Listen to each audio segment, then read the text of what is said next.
देश में हर महीने की पहली तारीख कई नए बदलावों और नियमों के साथ आती है। मार्च 2025 की पहली तारीख से भी कुछ महत्वपूर्ण नियम लागू किए जा रहे हैं जो आम जनता पर प्रभाव डाल सकते हैं। इनमें यूपीआई से जुड़ी नई सुविधा, एलपीजी और एटीएफ की कीमतों में संभावित बदलाव और म्यूचुअल फंड नॉमिनी नियमों में परिवर्तन शामिल है।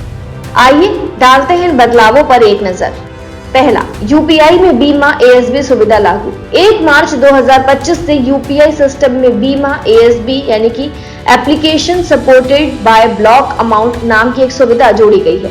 ये सुविधा लाइफ और हेल्थ इंश्योरेंस पॉलिसी के होल्डर्स के फायदेमंद होगी क्योंकि वो अपने प्रीमियम पेमेंट के लिए पहले से ही राशि को ब्लॉक रख सकेंगे। पॉलिसी होल्डर के अप्रूवल के बाद ही उनके खाते से ये राशि कटेगी। Insurance regulatory and development authority of India ने 18 फरवरी को एक सर्कुलर जारी कर सभी बीमा कंपनियों को निर्देश दिया कि वो 1 मार्च से इस नई सुविधा को अपने ग्राहकों को प्रदान करें। पॉलिसी जारी होने के बाद भी पॉलिसी होल्डर के अकाउंट से बीमा कंपनी को राशि ट्रांसफर होगी।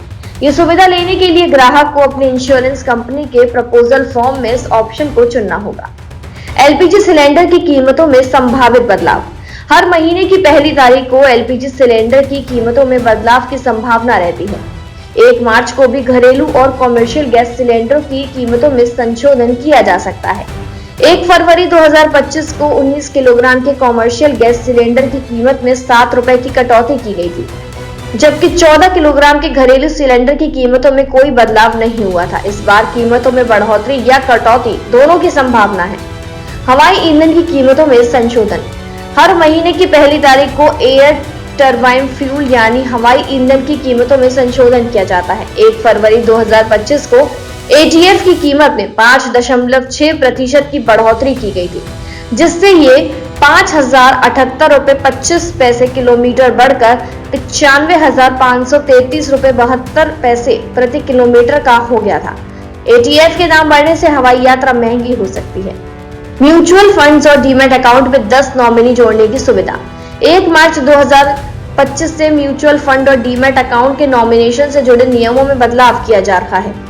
इन नए नियमों के तहत कोई भी निवेशक अपने डीमैट या म्यूचुअल फंड फोलियो में अधिकतम 10 नॉमिनी जोड़ सकता है। नए नियमों के तहत नॉमिनीज को जॉइंट होल्डर्स के रूप में देखा जाता है या अलग अलग सिंगल अकाउंट्स फोलियो के अलग अलग नॉमिनी चुने जा सकते हैं। भारतीय प्रतिभूति और विनिमय बोर्ड की नई गाइडलाइन 1 मार्च 2025 से लागू होगी। इसमें निवेशकों को अधिक लचीलापन मिलेगा और उनकी संपत्ति का प्रबंधन बेहतर तरीके से किया जा सकेगा। मार्च 2025 की पहली तारीख से लागू होने वाले ये नियम आम जनता के लिए महत्वपूर्ण है। यूपीआई में बीमा एएसबी सुविधा से इंश्योरेंस प्रीमियम भुगतान में आसानी होगी, जबकि एलपीजी और एटीएफ की कीमतों में संभावित बदलाव से घरेलू बजट और हवाई सफर प्रभावित हो सकता है। वहीं म्यूचुअल फंड और डीमैट अकाउंट्स में नॉमिनी जोड़ने के नए नियम निवेशकों के लिए अधिक सुविधाजनक होंगे। इन बदलावों के प्रति जागरूक रहना आवश्यक है ताकि हम अपने वित्तीय निर्णयों को सही तरीके से प्रबंधित कर सकें। फिलहाल जानकारी में इतना ही। खबरों के लिए जरूर सब्सक्राइब करें भारत एक्सप्रेस।